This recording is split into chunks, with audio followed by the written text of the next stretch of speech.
mon peuple s'en sortira avec tant de richesse et d'abondance. Nous sommes toujours là, battant des bras. Africa, je me demande souvent si cette manne est une malédiction. Avec tant de richesse et d'abondance, nous sommes toujours là, battant des bras. Oh, oh, oh, oh. Il y a quelque chose qui ne va pas. Oh, oh, oh, oh, oh. Bonsoir chers téléspectateurs, merci de nous choisir encore ce soir dans votre émission Éveil de la conscience. Un an déjà que nous avons débuté cette belle aventure dans cette émission qui se veut la vôtre. Alors, que retenir des différentes thématiques développées tout au long des différentes émissions que nous avons déjà eu à faire? Et également, quel sera le thème de ce soir? Monsieur Johnson est encore avec nous pour nous en dire plus sur le sujet. Monsieur Johnson, bonsoir. Bonsoir Tata Della. Comment vous allez? Je vais super bien. Waouh, 3 super d'affilée. Ça veut dire que Monsieur Johnson va bien. Absolument. Un an déjà que cette aventure a débuté. Absolument. Donc, je voudrais dire qu'au bout de ces 12 mois, nous avons essentiellement focalisé notre attention sur le développement du potentiel intérieur de l'être humain. Nous avons vu également les lois supérieures qui régissent l'esprit humain et nous avons abordé, dans une certaine mesure, les facultés extraordinaires qui font de l'être humain, je dirais, un être exceptionnel, un être extraordinaire, un être inarrêtable. Alors, je voudrais peut-être remercier, parce qu'il est bon de remercier les téléspectateurs qui nous suivent dans cette aventure.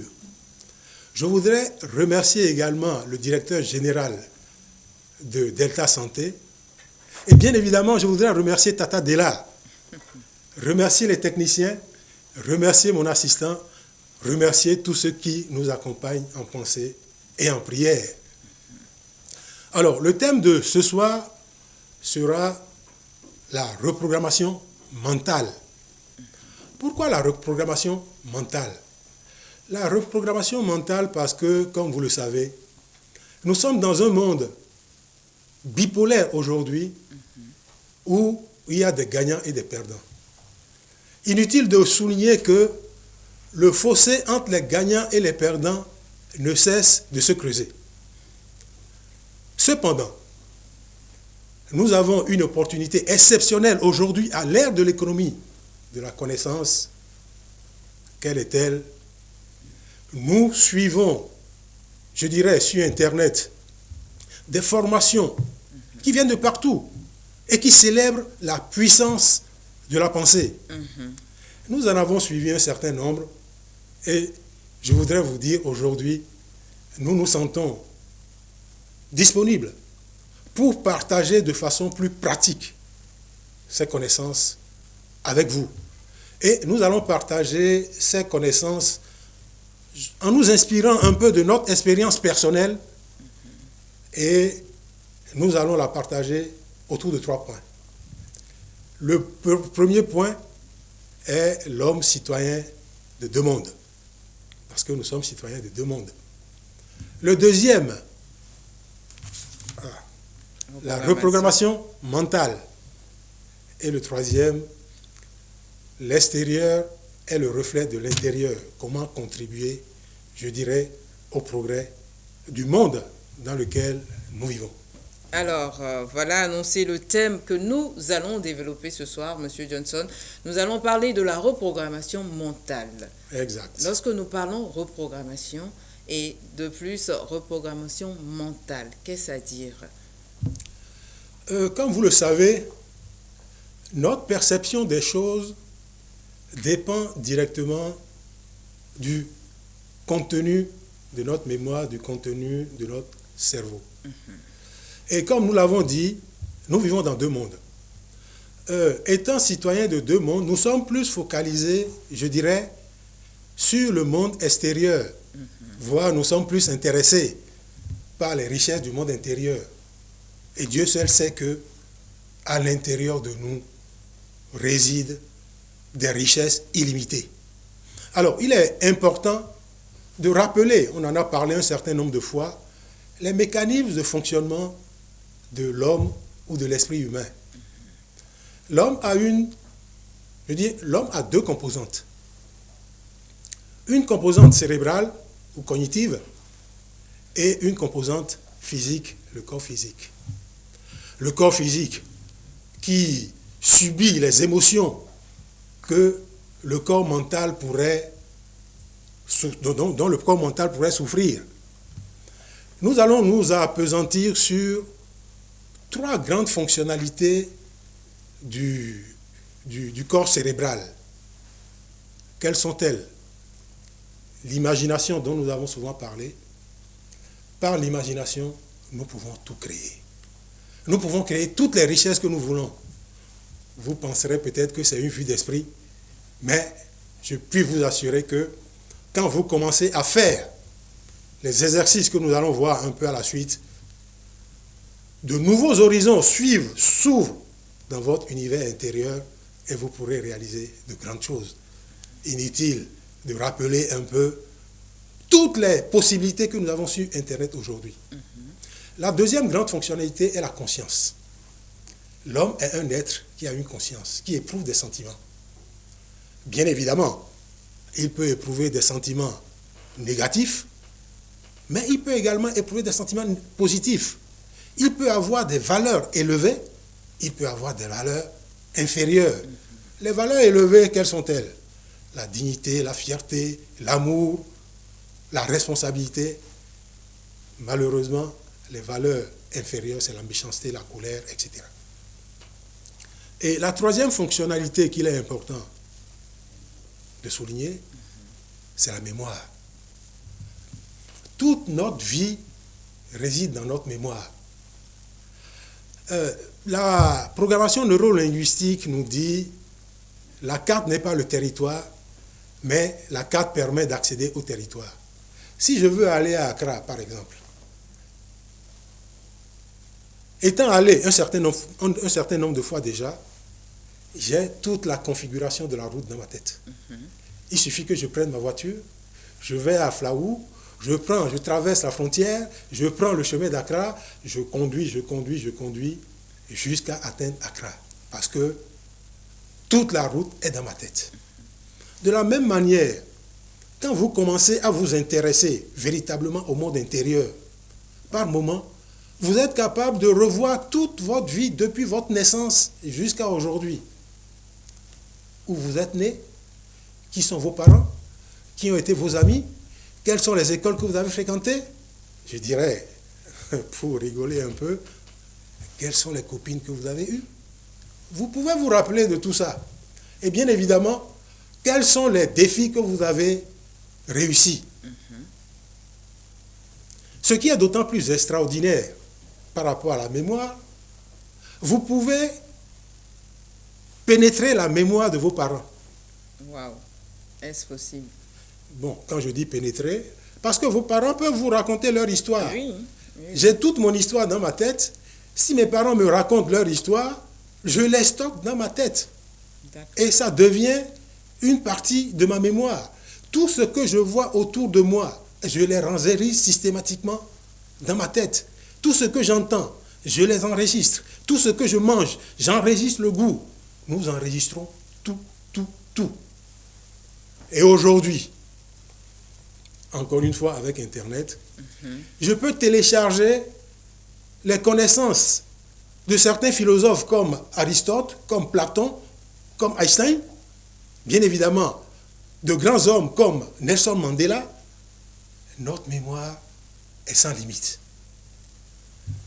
Les trois fonctions que nous venons de citer, ce sont ces fonctions qui font la grandeur de l'homme. Et ce sont ces fonctions qui permettent à l'homme de réussir tout ce qu'il veut. Mais il faut les configurer, il faut les activer, il faut les programmer. D'accord, il faut les configurer, il faut les activer, il faut les programmer. Suivons de près M. Johnson tout simplement pour qu'au finish de cette émission, nous puissions être capables chacun de reprogrammer sa mémoire, disons, sont mentales. Alors, Monsieur Johnson, au niveau de la reprogrammation mentale, je crois qu'il y a 4 aspects à évoquer. Quels sont ces aspects-là? Absolument. Peut-être avant d'aborder les 4 aspects. Bon, les 4 aspects, c'est un mental enfant ou l'esprit enfant, un mental adolescent ou esprit adolescent, un mental adulte et un mental libre. D'accord. C'est les 4 aspects. Ok. Je voudrais dire que l'homme naît avec peut-être des connaissances innées, mais l'essentiel de ces connaissances sont des connaissances acquises qu'il apprend. Okay. Et bien évidemment, je dirais que nous avons 2 grandes écoles qui nous permettent de développer notre mental ou qui nous permettent de développer notre esprit ou notre conscience. Il y a l'école conventionnelle qui nous apprend, comme on le dit, à gagner notre vie, c'est-à-dire à résoudre les problèmes pratiques, à développer, je dirais, notre quotient intellectuel. Mais il y a une deuxième école qui est fondamentale, je dirais, que les Africains que nous sommes n'avons pas suffisamment développé. Quelle est cette école? C'est l'école de la vie.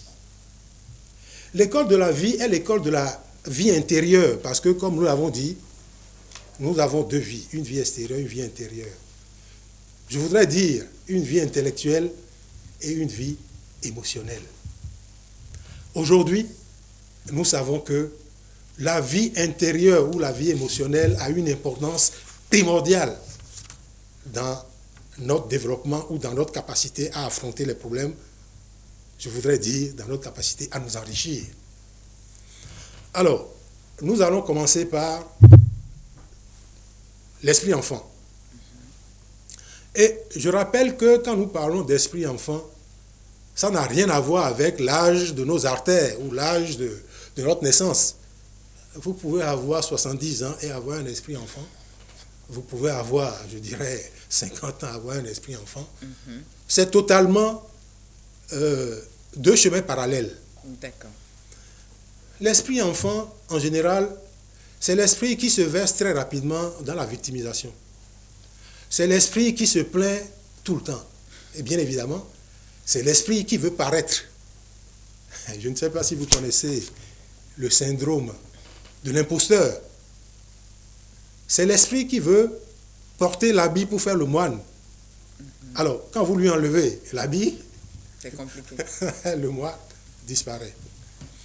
Bon, je dirais que nous passons pratiquement tous par cette étape une fois dans notre vie. Personnellement, je dirais que j'étais un enfant très timide, de nature. J'ai eu la chance d'aller tôt en Europe. Et en Europe, comme vous le savez, le racisme, les stéréotypes qui nous collent à la peau nous sont chantés en permanence. Et j'ai eu la chance également de visiter l'île de Gorée, où on emportait nos aïeux de l'autre côté du pays de Longsam. Je puis vous assurer que quand je suis sorti de là, j'ai passé une semaine à ressasser des idées noires, à pleurnicher, jusqu'à ce que je me rende compte que ça allait me détruire. Voilà.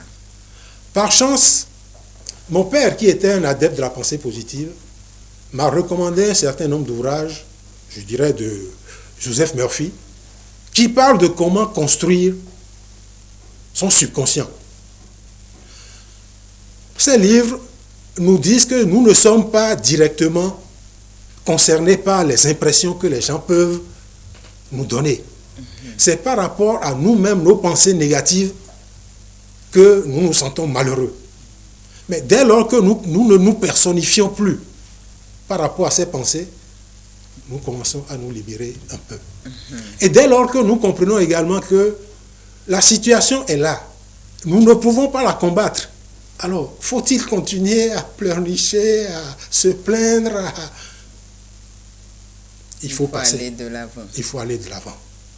Pas oublier, mais se dire que ressasser des pensées noires nous fait construire des montagnes de souffrance, de douleur dans notre mental dans notre conscience, bref, nous rend malades, et bien souvent se cristallise dans notre corps physique. Les émotions négatives peuvent créer le cancer, peuvent créer l'ulcère, peuvent créer des maladies graves. Mais alors, comment corriger ça? Corriger ça, comme je l'ai dit, en ne se personnalisant par rapport aux événements, en pensant que avec le temps, les choses peuvent s'arranger. Et bien évidemment, en se dotant d'un certain nombre de disciplines, parce qu'en réalité, l'homme est un être de règles. Dès lors qu'il commence à cultiver des règles qui lui permettent d'aller de l'avant, entre autres, si vous êtes dans un milieu négatif, où les gens ne parlent que de misère, ne parlent que de pauvreté, ne parlent que de précarité, ne parlent que de souffrance, ces pensées-là sont contagieuses. Vous allez attraper ce virus. Virus de la pauvreté, on attrape aussi. On attrape le virus de la pauvreté et ça vous tue. Alors, il faut commencer à se séparer de ces gens-là. Si on ne peut pas s'en séparer définitivement, tout au moins, on est capable de fermer ses oreilles mentales pour ne pas les écouter. Parce que quand vous écoutez des choses négatives, votre mental se programme de façon négative. Et bien souvent, dans votre mental, figure un génie qui n'a pas de limite. Ce génie, n'entendant que des choses négatives, mais également se recroqueville sur lui-même, ne veut pas sortir et se plaint, et votre vie devient misérable. Alors, séparez-vous plus ou moins des gens négatifs, fermez vos oreilles pour ne pas écouter trop de choses négatives, fermez vos yeux pour ne pas voir trop de scènes négatives, parce que les négatifs qui s'impriment en vous, comme nous l'avons dit, tout s'imprime en nous. Si c'est le négatif, votre vie sera négative. Dès que j'ai commencé à pratiquer ces règles-là, je peux vous assurer que le génie intérieur qui est en moi a commencé à se sentir plus en sécurité. Parce que, comme vous le savez, il y a la sécurité extérieure, mais plus encore, il y a la sécurité intérieure. Et quand vous êtes en insécurité à l'intérieur de vous, vous savez ce qui se passe? Non. Vous devenez votre principal bourreau. Alors, pour ne pas être votre principal bourreau, disciplinez vos pensées, séparez-vous de ce qui vous met dans des états négatifs et avancez. Et avancer, tout simplement. Donc, nous aussi, nous avançons dans notre émission qui bat son plein progressivement. Je crois que tous les aspects ont été développés de cet aspect programmation mentale, à savoir enfants, ados, adultes, pas encore. Alors, nous évoluons. Nous allons passer à l'esprit adolescent.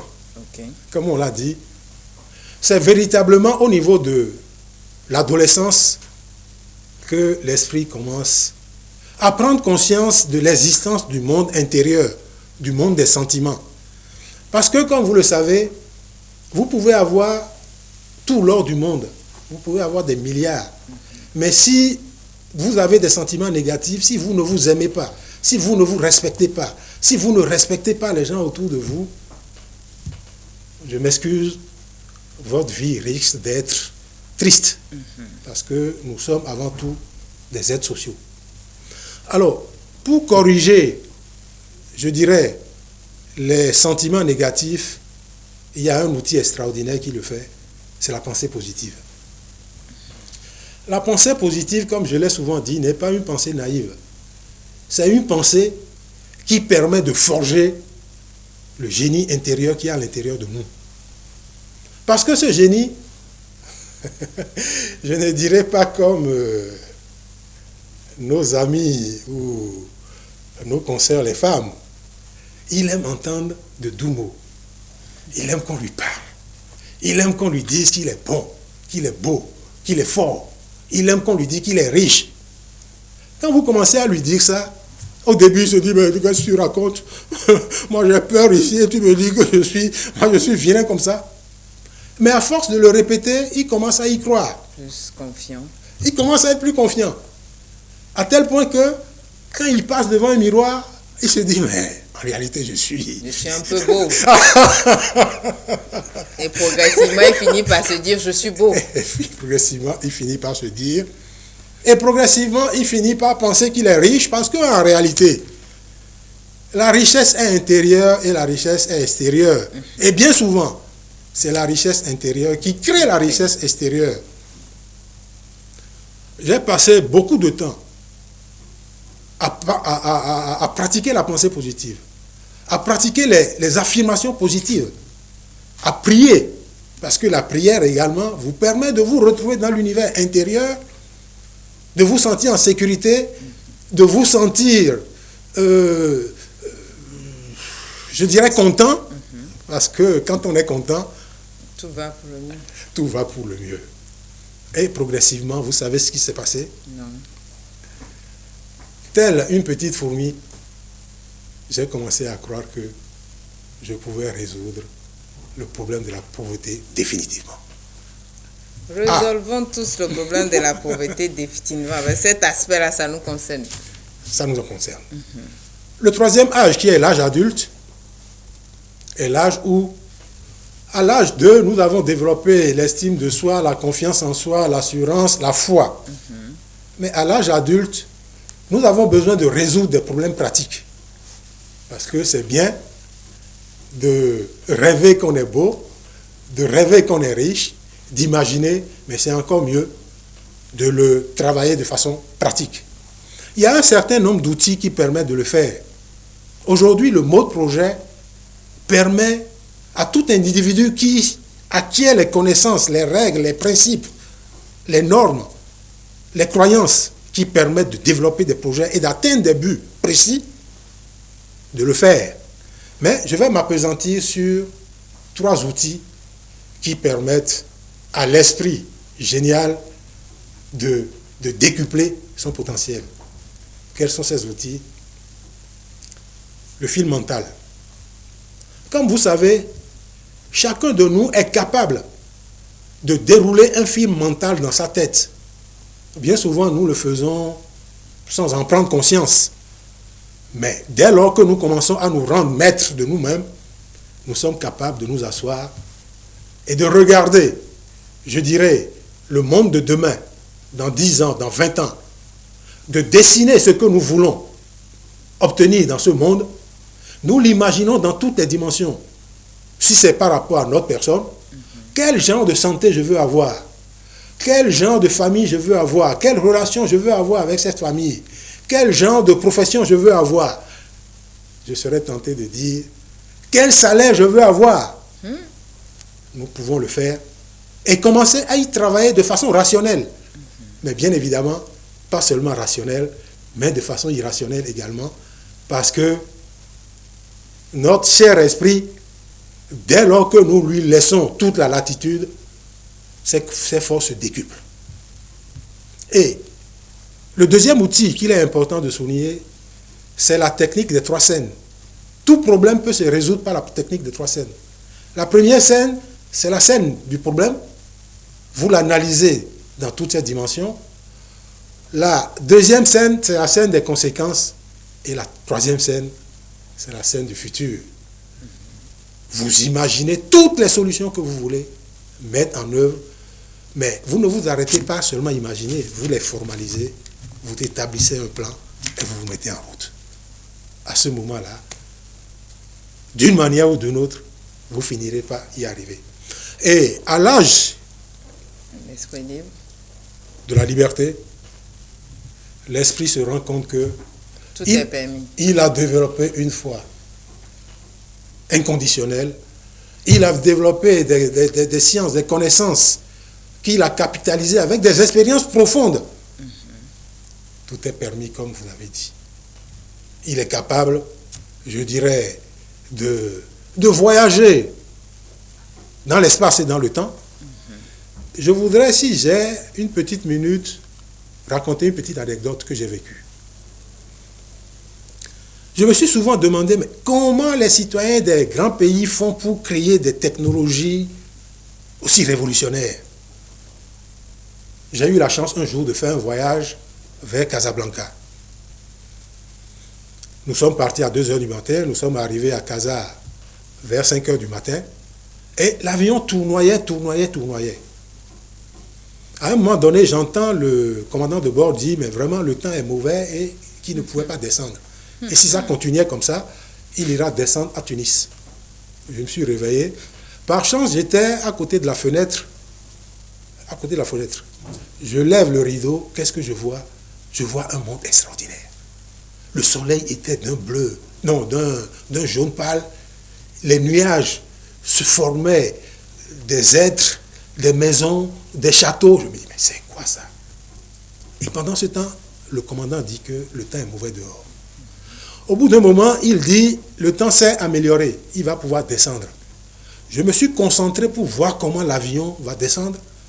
L'avion a plongé dans des nuages avec des secousses à craindre que nous sommes sous la mer, que les vagues de la mer allaient nous emporter. Vous savez ce qui est arrivé? L'avion est descendu à terre. Le temps était noir. Mais noir comme s'il sonnait minuit et qu'il n'y avait pas d'étoiles. Et je me suis dit, mais c'est quand même extraordinaire. À 1000 mètres au-dessus de moi, il y a un temps merveilleux. Sur la terre, il y a un temps opaque. Quel contraste. J'ai compris après que le génie en nous, ce que nous appelons éveil de la conscience, se déroule avant tout dans notre conscience. Nous avons des nuages dans notre conscience qui peuvent nous empêcher de voir le futur, de voir de grandes choses. Et bien évidemment, la deuxième question que je me suis posée, comment des hommes comme vous et moi ont pu construire des avions aussi solides pour aller dans des dimensions aussi éloignées? J'ai compris encore que c'est l'éveil de la conscience, c'est la libération du génie qui le permet. D'accord. Alors, Monsieur Johnson, nous n'avons plus que quelques minutes avant de clôturer cette émission. Nous allons aborder très rapidement, de manière succincte, l'aspect extérieur, reflet de l'intérieur. Merci Tata Della. Je voudrais dire que la mission de l'esprit génial, de l'esprit supérieur en nous, c'est de grandir. Parce que, comme nous l'avons constaté, quand il est enfant, il a un certain nombre de comportements, un certain nombre d'outils et un certain nombre de façons de faire. Mais quand il devient adulte, il a également un certain nombre de comportements. Mais ce qui est extraordinaire là-dedans, c'est que nous sommes des êtres sociaux. L'esprit enfant est égocentrique, est orgueilleux, est méprisant, est arrogant, est centré sur lui-même. Mais l'esprit libre est ouvert à l'humanité tout entière. Donc nous pensons aujourd'hui, nous devons faire le travail d'éveil de la conscience pour nous soutenir. Pas nous soutenir individuellement, je dirais nous soutenir ensemble. Pour que chacun fasse la culture, reprogramme son mental, reprogramme son esprit, sa conscience, pour que l'avènement d'un monde meilleur que nous attendons de tous nos voeux soit une réalité. Merci Tata Della. Merci à vous. Votre mot de la fin, Monsieur Johnson. Alors, je voudrais dire que dans le monde d'hier, les grands écarts entre les pays pauvres et les pays riches, permettez-moi de dire, entre les noirs et les blancs, étaient trop criards. Aujourd'hui, nous savons que la vraie force, la vraie puissance, la vraie richesse réside dans l'esprit. Et nous savons également que tous, autant que nous sommes en tant qu'êtres humains, nous sommes capables de reprogrammer notre esprit pour prendre le leadership de notre vie, pour créer toutes les richesses que nous voulons, pour mener une aventure extraordinaire sur la terre. Mais il y a un travail à faire. Il faut s'approprier les lois, les principes, les règles, les normes, les connaissances, les croyances, la science, la foi. Dès lors que nous connaissons le langage de l'esprit dans son intégralité. Nous savons manier ces outils et nous savons déployer ces méthodes. La porte du richissime monde, de la richesse, s'ouvre devant nous. Alors, chers téléspectateurs, si cette aventure vous intéresse, dès à présent, nous développerons dans les prochaines émissions chacune des facultés extraordinaires de l'esprit, de manière à ce que, dans les années à venir, nous puissions dire « Yes, we can ». L'anglais est entré en mise. Nous avons des anglophones en studio. Nous rappelons. En tout cas, merci à vous, Monsieur Johnson. Merci à vous également, fidèles téléspectateurs. Donc, à chacun de reprogrammer son mental afin de l'idée comme il se doit sa vie pour une destination voulue, tout simplement. Bonsoir chez vous. Merci. Africa, je me demande souvent, est-ce qu'un jour mon peuple s'en sortira avec tant de richesse et d'abondance? Nous sommes toujours là, battant des bras. Africa, je me demande souvent si cette main n'est qu'une malédiction avec tant de richesse et d'abondance. Nous sommes toujours là, battant des bras. Oh, oh, oh, oh. Il y a quelque chose qui ne va pas. Oh, oh.